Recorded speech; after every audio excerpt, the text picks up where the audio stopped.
You already know what time it is. Welcome to the show where the real stay spinning. Popcorn ready, yeah, the cow will stay winning. From the opening scene to the end credit roll, every frame get love, every story gets told. I'm talking movie reviews, no rush, no hype. If it's fire, we'll say it. If not, we precise. From blockbusters big to the films you miss. If it hit different, yeah, we taking a risk. This that real time. We have Frankie. Take a seat. Front row vision, yeah, we break it down neat. From the trailers to the stars to the buzz. Welcome everybody to another episode of Real Time with Frankie. All right, in this episode, I got a couple of new movie trailers that I wanted to watch with you guys, and I'm going to talk about something that is very, very meaningful to me in terms of Hollywood stuff like that. But we're going to get to that later. First, we're going to watch a movie trailer for Mike and Nick and Alice.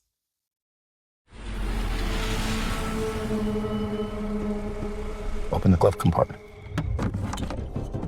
What's this? It's chloroform. Chlor what? You don't know what chloroform is? Should I know what chloroform is? Have you ever seen a movie? Yeah, I've seen many movies. And have you ever seen a movie with chloroform in it? Okay, just listen to me. You're gonna ring the doorbell. Somebody's gonna answer the door. Before they can get out a single word, you take that rag that's soaked in that shit and you cover their nose and their mouth. Oh, that's chloroform. That's chloroform? You could have just said the wet rag thing. It made it easier. Fine, great. Do what you call the wet rag thing.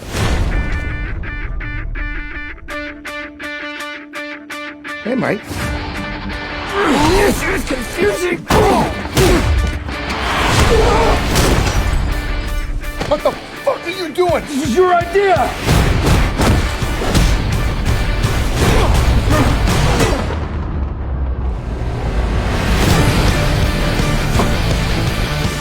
What's happening? I'm you, but I'm from the future. I came back in a time machine. You sound insane. No, I understand. I want to try to right some wrongs here, but there's a person that could fuck this whole thing up, and that person is me. I thought you were a clone. Well, clones aren't real, dummy. And time machines are super grounded in reality. Yeah, obviously.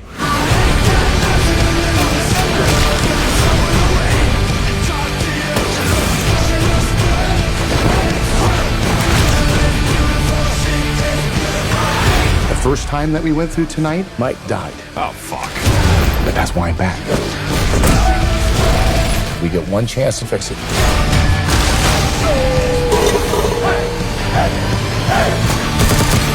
Okay, so who killed me? Have you ever heard of the Baron? He's a cannibal assassin. Hello. You look delicious. I don't want to be eaten, Nick. No, I agree. It's not an ideal situation.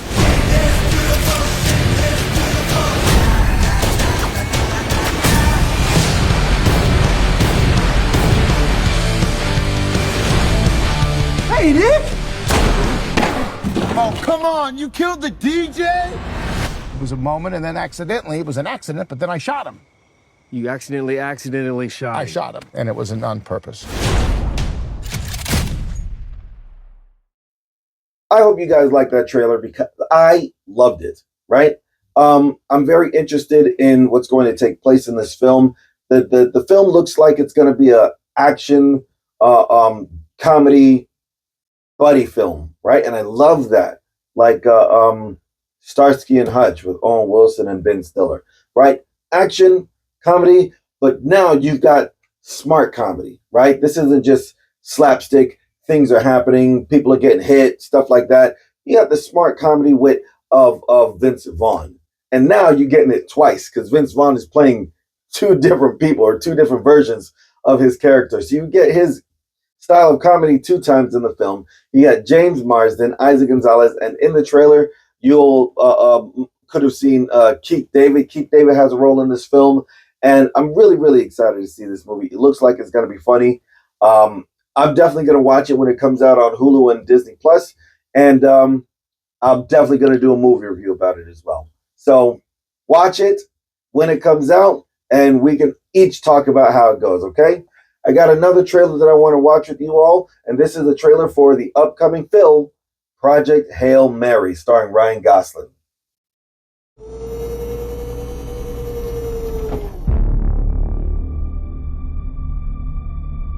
I understand that you think I'm the right person for this mission.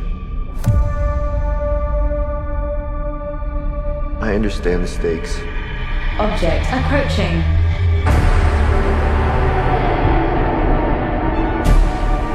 If we do nothing, everything on this planet will go extinct, including us. Dr. Grace, the world is counting on you.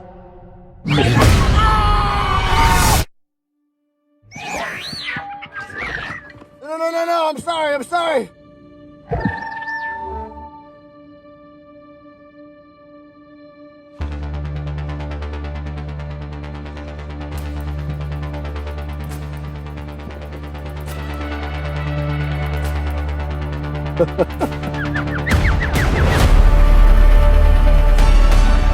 Grace. I'm gonna call you Rocky. We're here for the same reason. His son is dying too. If we're gonna save our planet, we have to learn how to communicate. Check this out. We have about 250 words. Let's find you a voice. Why is a school teacher in space? Oh. Nope. Why is a school teacher in space? Try this. I am Rocky. I like. So I have a new roommate now. Hi, Grace. Together, we're pretty smart. But no one's ever done this before. It is time go. I think you mean go time, pal.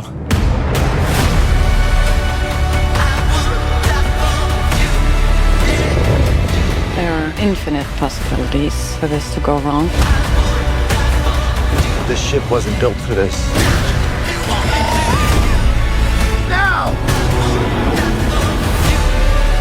If Grace Rocky saves stars, we can go home. I think this is a one-way trip for me.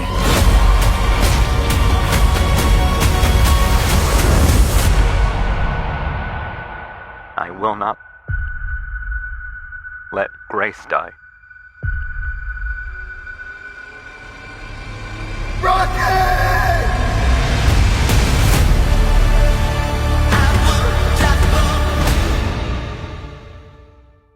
Now, this movie starring Ryan Gosling, to me, looks like it's going to be great. Okay? Ryan Gosling plays a science teacher who discovers that our son is dying, and the government feels like he's the only person that can fix it.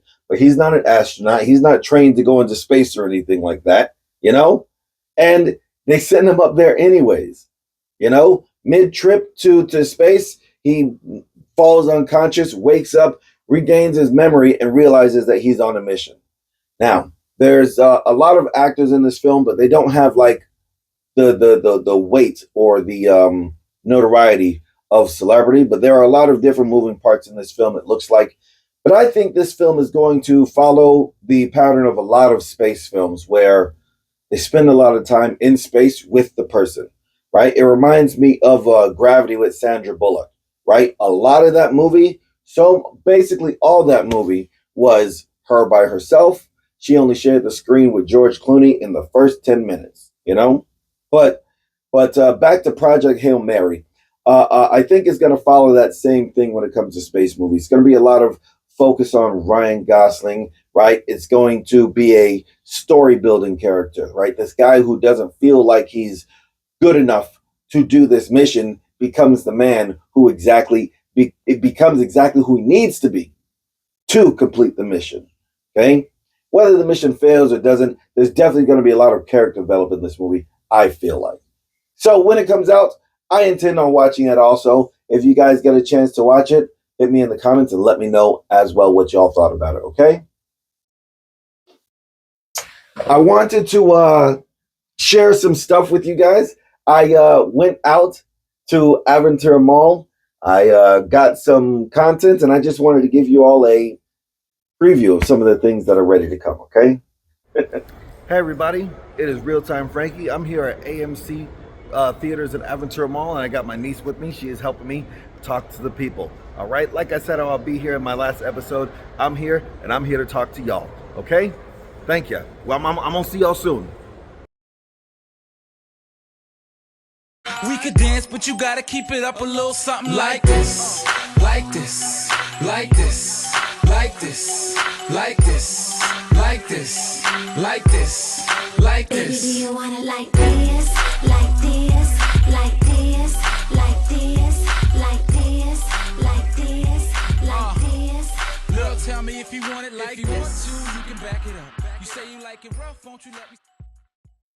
I hope y'all enjoyed that, right? I'm going to be having reels posted to TikTok and Instagram, Facebook real soon. Oh, and YouTube. Some shorts going to be posted real soon. So I'm hitting the airwaves, y'all. I'm hitting the ground running. This time when I do this podcast, I intend on, being able to earn a life with it, earn a living with it. So I'm hitting the ground running and I'm doing the work. Please continue to support me, y'all. Everybody who has been already, I thank you and I appreciate you. And we're going to keep going down this road together. Okay? Now, I want to get into the new segment, Director's Notes.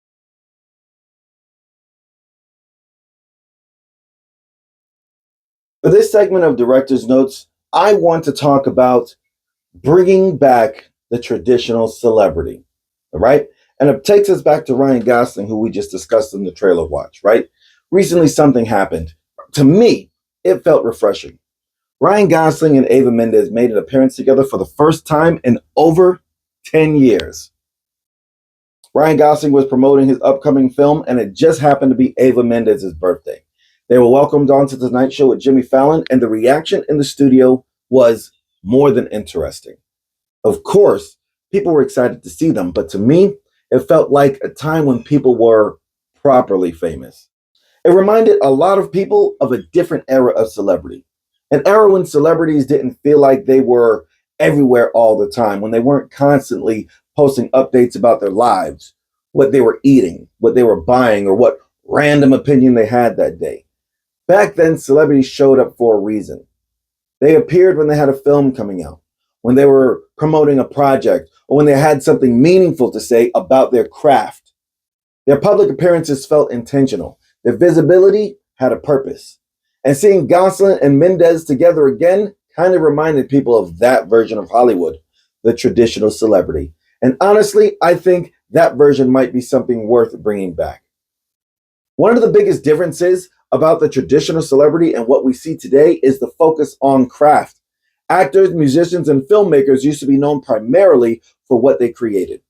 When you thought about someone like Gosling, you thought about the performances, the roles, the choices they made as an actor. People respected the work. Today, that focus has shifted in a major way. In the modern celebrity economy, popularity and attention have become the real currency. Now the goal isn't just to be great at your craft. The goal is to be constantly visible. You have to stay trending, stay viral, stay in the conversation. And because of that, the public ends up learning way more about celebrities' everyday lives than we ever needed to know. I'll be honest, and I don't think I'm alone. I don't care what a celebrity had for breakfast. I don't need to see their morning routine. I don't need daily updates about their personal lives. What I care about here at Real Time with Frankie is the work. I want actors to disappear into their roles. I want musicians to spend time perfecting their sound. I want filmmakers who obsess over storytelling.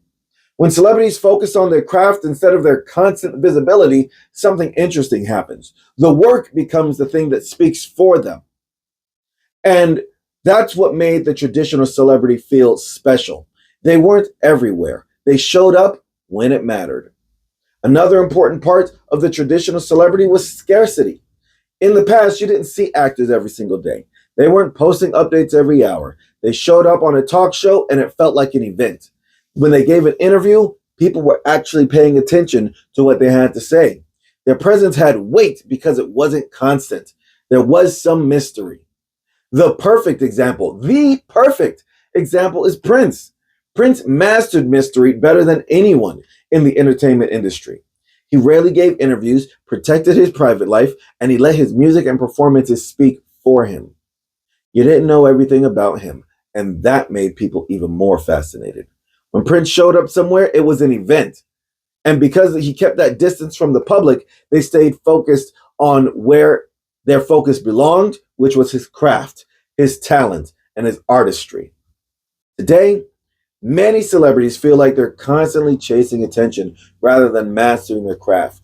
The result is that fame itself becomes the goal, not excellence, not improving on a skill, not the craft.